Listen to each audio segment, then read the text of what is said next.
భగవంతుడికి ఇష్టమైన మాసం మాసానాం మార్గశీర్షోస్తుంది అన్నారు. ఆయనకు భగవంతుడికి ఇష్టమైన నెలల్లో ఏది ఇష్టం అంటే మార్గశిర మాసమే.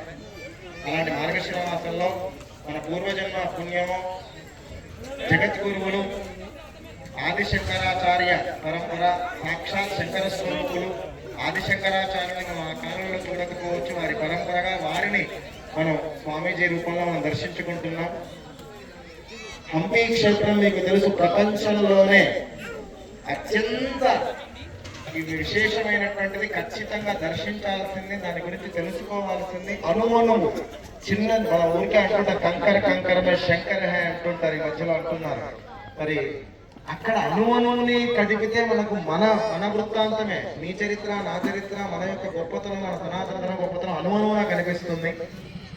అక్కడ మీరు ఎప్పుడన్నా చూడండి, కోతులు కొండంగలు ఒక చోటు ఉంటాయండి. ఇక్కడ మన లోపల కూడా కోతులు ఉన్న కొండంగలు ఉన్న బుద్ధులు ఉన్న వాళ్ళకి కానీ ఒక దగ్గర కలిసి ఉండవు. మీరు అక్కడికి వెళ్ళి చూడండి, కొండ కూడా అక్కడ ఉంది. అక్కడ కొండంగలు కోతులు అస్సలు పోట్లాడు. మనల్ని కూడా ఏమన్నా, నా దగ్గర వీడియో ఉంది, పైకి ఎక్కి నిలబడి సోమవారం ఆ పీఠం దగ్గర ఆశ్రమంలో మనం బిస్కెట్లు తినిపించవచ్చు. అంటే అక్కడ అంత మైత్రి.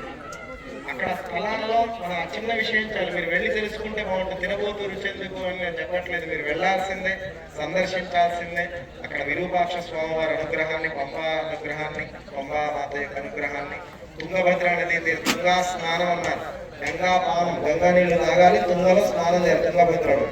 తుంగభద్ర నదీ తీరంలో మనందరం కూడా ఆ హంపి పీఠమే తరలి వచ్చి మన గ్రామంలో నిన్న ఒక రాత్రంతా ఇక్కడ పీఠం అంతా ఉండి పూజలు అందుకని ప్రత్యక్షంగా మనకు దర్శనమిస్తున్నారు.